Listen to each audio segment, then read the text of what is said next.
तो अपने जो प्लांट एनाटॉमी चल रही थी उसका पार्ट फर्स्ट कंप्लीट हो चुका है। जिन्होंने पार्ट फर्स्ट नहीं देखा वो पहले पार्ट फर्स्ट देखें, जिसमें अपन ने लास्ट में जो है वो छोड़ा था कि इसमें समिट जोन और प्लैंक जोन। समिट जोन से क्या बन रहे थे, एंड्रोसियम और गाइनोसियम, जबकि प्लैंक जोन से बन रहे थे कैलिक्स और कोरोला। ये एक साइटो हिस्टोरिकल थ्योरी थी। इसके बाद अपन देखते हैं स्थायी उत्तक परमानेंट टिश्यू क्या है। Permanent tissue, 3 parts of permanent tissue, simplex, complex और स्पेसिफिक टिश्यू। सिंपल, कॉम्प्लेक्स और स्पेसिफिक टिश्यू जो न्यूमैन कंसेप्ट था उसमें मोनोप्लेक्स, सिंप्लेक्स और ड्यूप्लेक्स देखा था। मोनोप्लेक्स किसमें था, फंड में। सिंप्लेक्स किसमें था, जिम्नो में। ड्यूप्लेक्स किसमें था, एनजीओ में था। सिंपल, यहाँ पर अपन जो परमानेंट टिश्यू की बात करें तो सिंपल, कॉम्प्लेक्स और स्पेसिफिक टिश्यू। सिंपल में जो है वो कितने होते हैं, 3 टाइप होते हैं, पेरेनकाइमा, कोलेनकाइमा और स्क्लेनकाइमा। पेरेन, कोलेन, स्क्लेनकाइमा। पैर हमारे कैसे होते हैं, सॉफ्ट और मृदु से होते हैं, तो मृदु तक। कोलेनकाइमा को कहा जाता है स्थूल कोणों तक। स्केल कैसी होती है, दृढ़, तो स्क्लेनकाइमा को कहा जाता है दृढ़ों तक। कॉम्प्लेक्स होते हैं 2 प्रकार के, जाइलम और फ्लोएम। जाइलम होता है दारू, फ्लोएम होता है पोषवाहक। जाइलम जो है वो किसका वहन करता है, जाइलम जल का करता है। फ्लोएम किसका करता है, पोषक पदार्थों यानी भोज्य पदार्थों का करता है। जाइलम के प्रकार होते हैं ट्रैकिड, वेसल, जाइलम फाइबर और जाइलम पेरेनकाइमा। यहाँ से क्वेश्चन बनते हैं कौन सा जीवित पार्ट है, कौन सा मरा हुआ पार्ट है यानी मृत पार्ट है।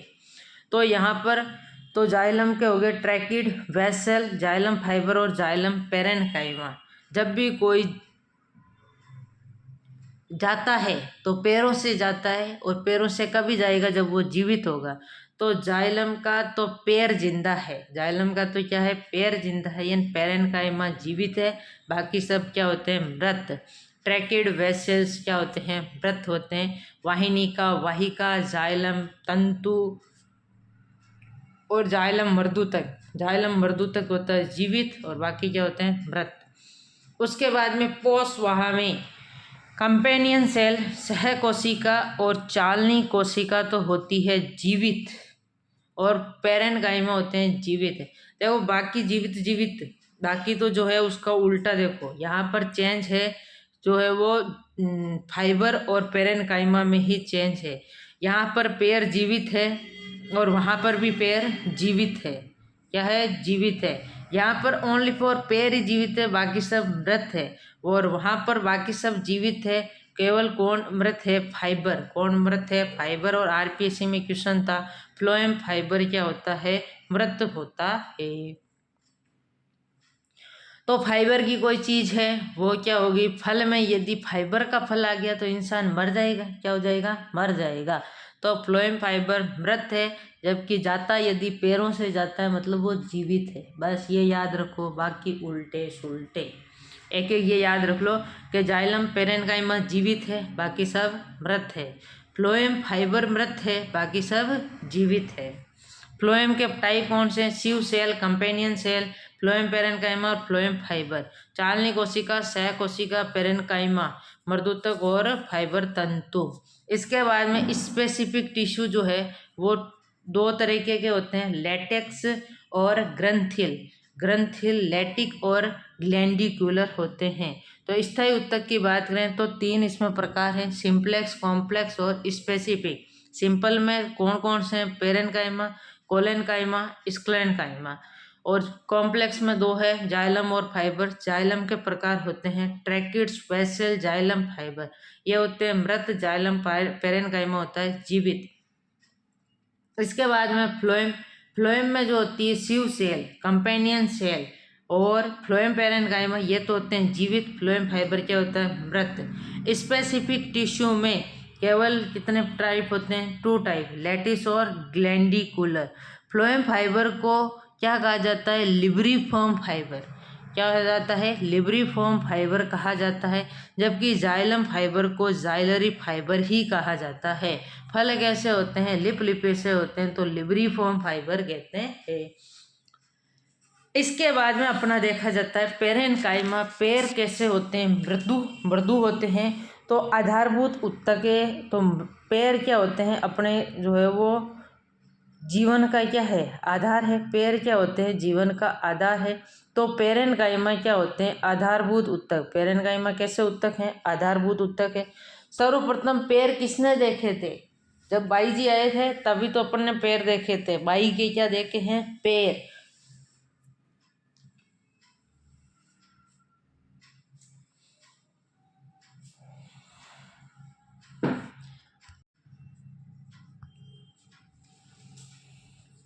सर्वप्रथम किस में बना था, ब्रायोफाइटा में बना था।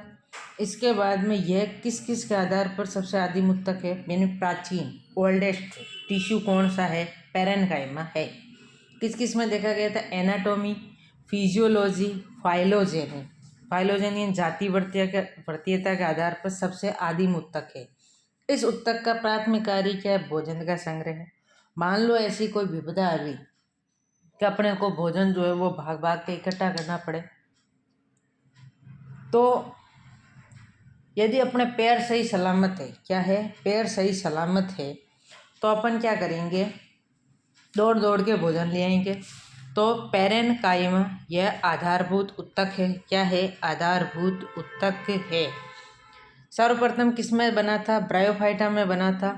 और यह एनाटोमी, फिजियोलॉजी, फाइलोजेनी के आधार पर सबसे आदिम ऊतक है, प्राचीन ऊतक है। इस ऊतक का प्राथमिक कार्य क्या है, भोजन का संग्रह करना है। तो पैर सलामत तो भोजन ले आएंगे। और बाई में देखे थे सबसे पहले, और सबसे बाई क्या थी, काम वाली बाई बहुत पुरानी थी, तो आधारभूत ऊतक है। ब्रायोफाइटा में देखा था गया था, एनाटोमी, फिजियोलॉजी, फाइलोजेनी के आधार पर कैसा ऊतक है, सबसे आदिम ऊतक है। और इस ऊतक का प्राथमिक कार्य क्या है, भोजन का संग्रह करना। इस ऊतक का प्राथमिक कार्य है भोजन का संग्रह करना है। अपवाद स्वरूप कुछ पादपों में इस ऊतक की कोशिकाएं क्या करती है, अपशिष्ट पदार्थों को संग्रह कर लेती है। इसी को क्या कहा जाता है, ईडियोब्लास्ट। जब अपशिष्ट पदार्थ संग्रह हो जाएंगे तो क्या हो जाएंगे, ब्लास्ट हो जाएगा। तो ब्लास्ट से याद रखो ईडियोब्लास्ट।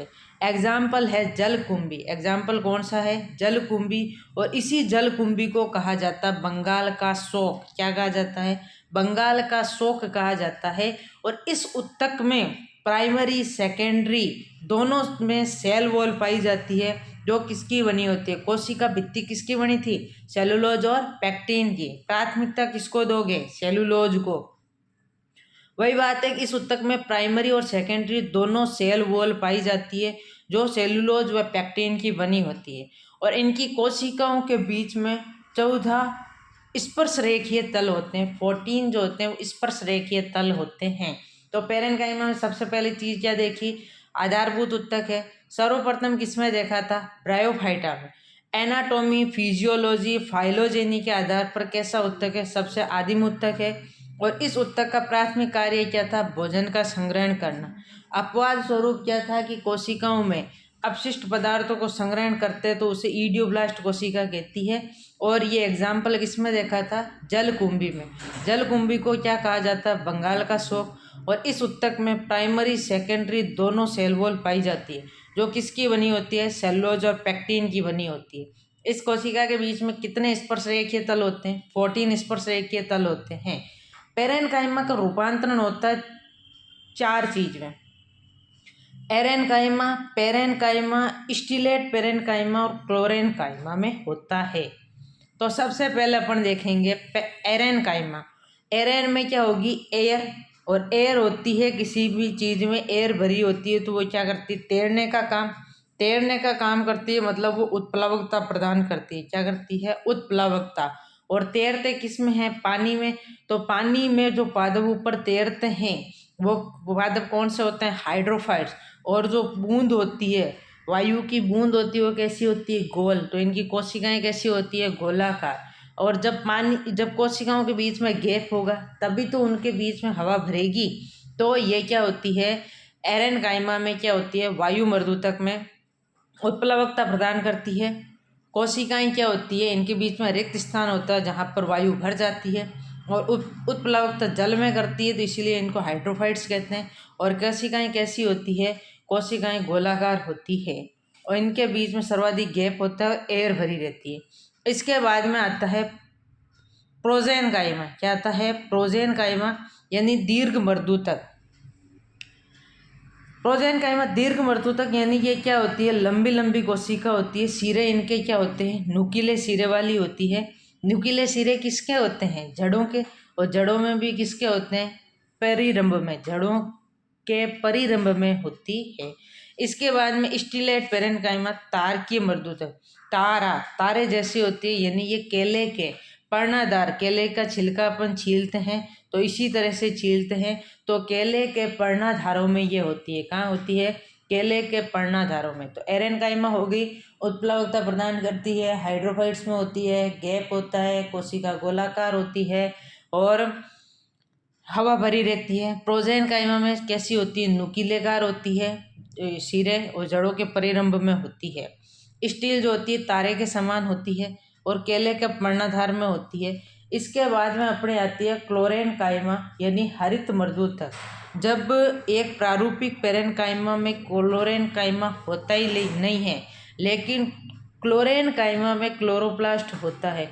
प्रारूपिक पेरेनकाइमा में क्लोरेनकाइमा नहीं होता है। प्रारूपिक जो पेरेनकाइमा होता है उसमें हरित मर्दूतक नहीं होता है, परंतु क्लोरोप्लास्ट में हरित मर्दूतक में क्या होता है? क्लोरोप्लास्ट होता है। जब हरित मर्दूतक है तो उसमें क्लोरोप्लास्ट होगा। तो क्लोरोप्लास्ट किसका काम करता है? पत्तियों में फोटोसिंथेसिस यानी प्रकाश संश्लेषण का क्या करता है? कार्य करता है। फोटोसिंथेसिस दो प्रकार का होता है, एक तो पेलिसेड टिश्यू में यानी खंभीय ऊतक में होता है, दूसरा होता है स्पॉन्जी टिश्यू यानी स्पंजी ऊतक में होता है।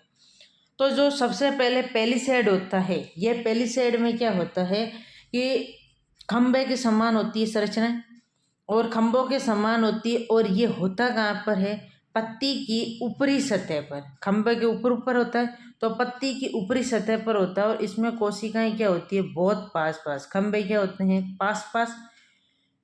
तो इनमें जब ये बहुत पास पास होते हैं तो रंध्रों की संख्या में क्या आ जाती है? कमी। रंध्रों की संख्या में क्या आ जाती है? कमी आ जाती है।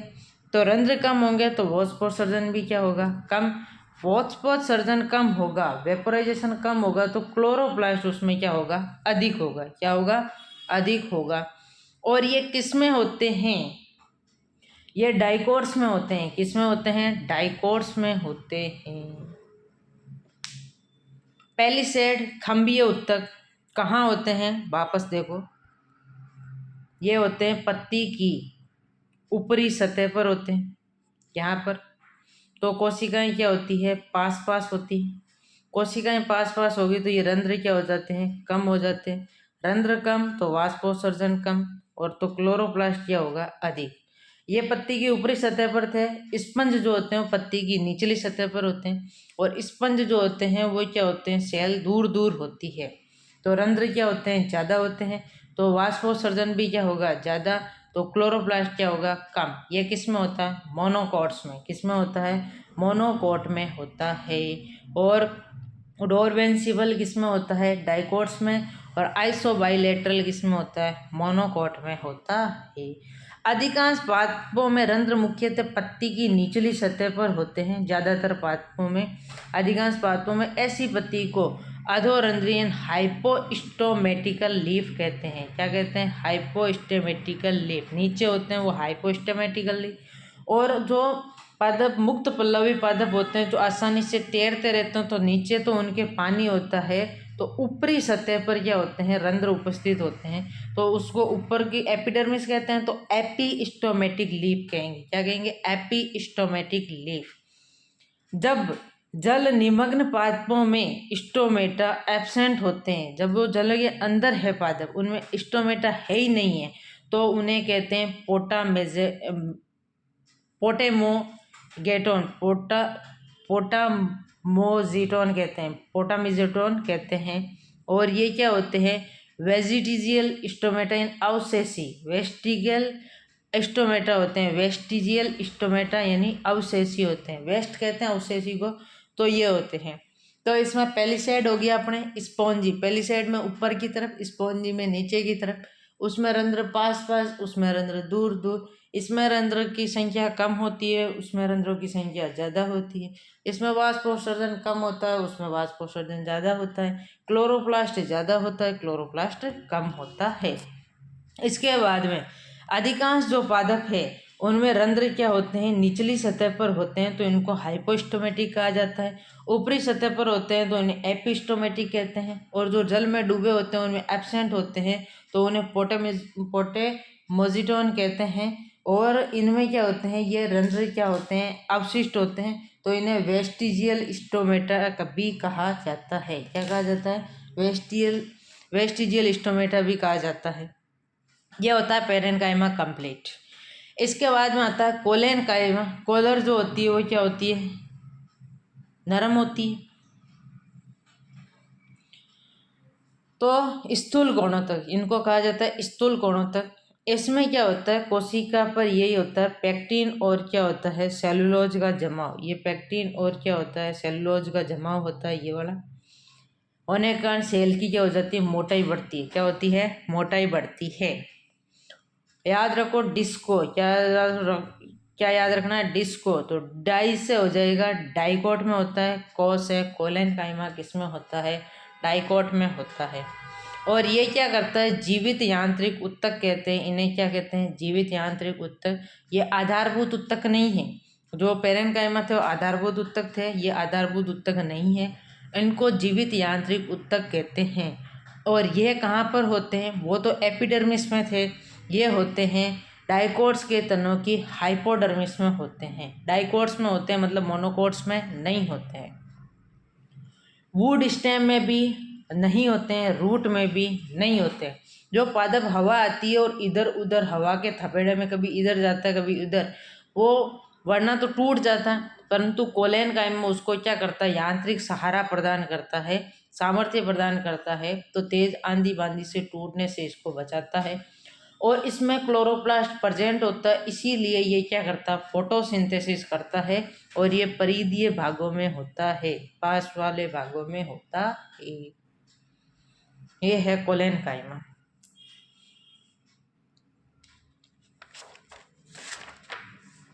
इसके बाद में कोलेनकाइमा के रूपांतरण देखो, 3 प्रकार से होंगे, एंगुलर, लेमिलर और इंटरस्टेटिकल यानी lacunar. Angular, lamellar, lacunar. Angular, lamellar और लैक्यूमर। एंगुलर यानी कोणीय, जहाँ कोण बनेंगे ये वहाँ स्थित होते हैं। कोण बनते हैं वहाँ पर ये स्थित होते हैं, कोनों पर। पेक्टिन और सेलुलोज का जमाव होता है। दट क्या कहते हैं, दट तेरी तो कोने में जाकर बैठा है। तो धतूरा और टमाटर ये क्या होते हैं, एंगुलर के एग्जाम्पल है। स्पर्श अपन किसको करते हैं, सूरजमुखी को छूते ही क्या होता है, असर होता है। तो सूरजमुखी स्पर्शीय, से स्पर्शीय और से सूरजमुखी में होता है। और जो अंतराली लेक्यूमर होता है, लेक्यूमर किस में होता है, कुकर बिटेसी वर्ग में। जो लेमिलर होता है स्पर्श कि वो केवल ऊपरी और निचली सतह पर होते हैं और बीच में बहुत सारा गैप होता है। अंतराली में कोशिकाओं के बीच में अंतराल होता है, तो ये होता है कुकर बिटेसी में। किसमें होता है, कुकर बिटेसी में होता है। एंगुलर, लेमिलर और लेक्यूमर। एंगुलर में तो धतूरा और टमाटर, लेक्यूमर में, लेमिलर में सूरजमुखी और लेक्यूमर में कुकर बिटेसी। स्क्लेरेनकाइमा, स्केल कैसी होती है, दृढ़, तो दृढ़ोत्तक। ये क्या होते हैं, दृढ़ कब हो जाता है, जब इंसान मर जाता है तो मृत यांत्रिक उत्तक होता है। मृता कब है, जब लिग्निन का जमा हो जाता है। लिग्निन का जमा होता है तो जाइलम होता है। सेल क्या हो जाती है, मोटी हो जाती है, इसीलिए वो पानी का अवशोषण नहीं कर पाती है, यानी वाटर प्रूफ होती है। और ये पाया जाता है कहाँ पर, जीरोफाइट पादपों में पाया जाता है। अपन ने कोशिका वाले चैप्टर में ये चीज़ें 2-3 बार पढ़ ली थी। तो इनमें साइटोप्लाज्म नहीं होता है। क्या नहीं होता है, साइटोप्लाज्म नहीं होता है। इनमें हाइड्रोफाइट्स, ये किस में एब्सेंट होते हैं, हाइड्रोफाइट्स यानी जलोद्भिद में क्या होते हैं, एब्सेंट होते हैं। क्योंकि जल में तो क्यूटिकल गल जाता है, तो जल में तो क्यूटिकल होना नहीं है। जीरोफाइट्स में होता है, मोटी परत हो जाती है, वाष्पोत्सर्जन कम होता है और जल की आवश्यकता क्या होती है, कम होती है। ये पादपों को क्या करते हैं, कठोरता प्रदान करते हैं। वॉश पोस्ट सर्जन में ये वेपोराइजेशन में क्या होते हैं, एब्सेंट होते हैं, क्योंकि वॉश पोस्ट सर्जन बहुत कम होता है इनमें। स्क्लेन काइमा में जो निर्माण में भाग लेने वाली कोशिकाएं होती है फाइबर और स्क्लेरेट, फाइबर यानी तंतु और दृढ़ सेल स्क्लेट्स होते हैं। ये 2 प्रकार के होते हैं, 2 क्या 5 प्रकार की होती है। कौन कौन सी, देखो पहली है ब्रेकी स्टोन ग्रिट सेल, यानी कंक्रीट के समान होती है।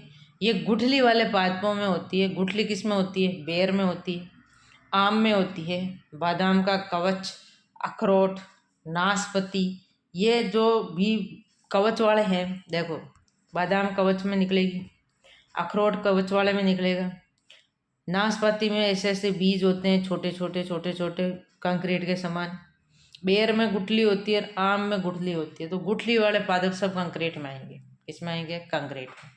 मैक्रो दीर्घ सलाका के समान, ये सलाका के समान, तो ये होता है लेग्यूम सीड के सीड कोट में, जैसे मटर वगैरह होते हैं वो लंबी लंबी होती है, उसमें ऐसे ऐसे संरचनाएं होती है।